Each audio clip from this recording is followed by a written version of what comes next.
Let's take a look at dismissal. What are the legal ways? Legal dismissal falls into these categories. Employment is terminated with or without notice, but within the strict definition of the terms and conditions of the offer letter, or which is legal. Employment under a fixed term contract comes to an end, so this brings an end to the employment contract, or the employee resigns. These are the three legal ways of dismissal. The image on the extreme right is not something very pleasing on the eye, so that is one thing which we need to avoid at all costs from the employee's point of view and also the employer's point of view. Dismissal without notice, when it is a serious misconduct on the part of the employee which severely affects either a customer performance deliverable or the team's morale, this needs to be tackled with dismissal. Serious neglect of duties, when there is deliberate neglect of duties on the part of the employee, dismissal follows. Serious breaches of trust, integrity, so when cash or any other asset of the company is mishandled or misappropriated and there is no accountability on the part of the employee and he denies it, what follows is an unhealthy incident and the result is dismissal. Or conflicts of interest, you are playing for the competitor.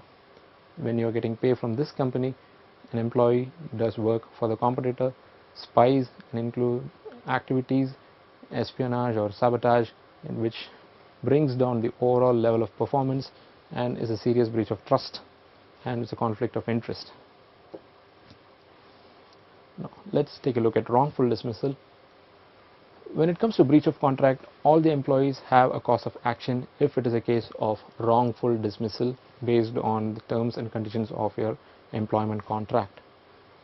Unfair dismissal happens when an employee is dismissed because of other factors, say for whistleblowing or for insisting on a particular right or for participating in union activities, or in case of redundancy wherein he is picked up on an unfair basis and is part of the redundancy procedure, and when he is subject to discrimination. In all these cases he has a cause of action for unfair dismissal and he can pursue his rights under the law. What are the remedies for unfair dismissal? Reinstatement. The employee will get back his old job. Re-engagement. If his old job is no longer available, a comparable job is given. Now, what are the different types of compensation involved? A basic award wherein his old pay is paid to the employee. A compensatory award comes into picture when there is a little more damage or with little more loss to the employee. Other benefits are also paid to him as part of compensating him for the time lost. Punitive award. If the employer does not fulfill the awards here, such as basic and compensatory award, and there is discrimination involved, there is a punitive award. And there is special award when it comes to health and safety violations and there is serious infringement and there is cause of concern for the employment tribunal or any other body to look into the matter and say this needs to be avoided at all costs by awarding this fourth category, which is a special award. Let us take a look at dismissal procedures. This should include the following. Now, the standards of performance and conduct to be clearly defined and communicated. Unless the standards are clearly defined and established and everybody is on the same page, so to say, it is very difficult to terminate or dismiss a person based on poor performance. So the standards of performance should be clearly set. Warning should be given where a gap is perceived. If the expected performance level falls short of the desired levels, a warning should be given, or when it's a performance or a behavior related incident, the expected behavior is far above the behavior which is being portrayed, there should be a warning. Reasonable period for improvement or adjustment. As a part of natural justice, it is always better to give the other person a chance.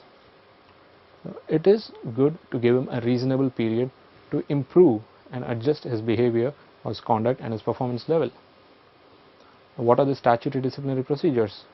You have to lay down disciplinary procedures in line with the statutes, giving ample opportunity for all the parties to come to a healthy conclusion. Fair and transparent redundancy procedures. If there is a redundancy, it should be fair, and what are the procedures involved, and the redundancy exercise should be transparent.